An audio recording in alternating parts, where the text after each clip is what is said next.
By default, CMD will be written. Enter OK. CMD window will be popped up.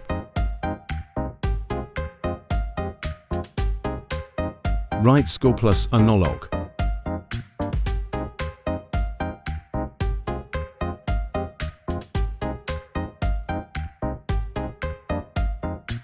You'll be logged into SQLPlus. Now for connecting Oracle 10 database, write connect Cs as sidebar.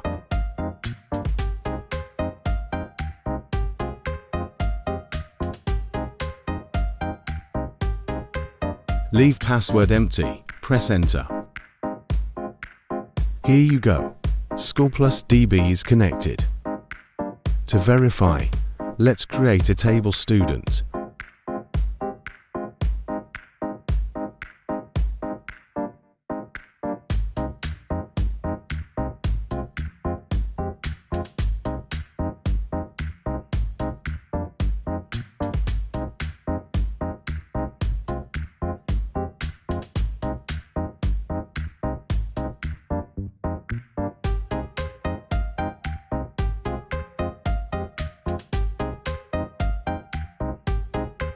Desk student SQL command to verify.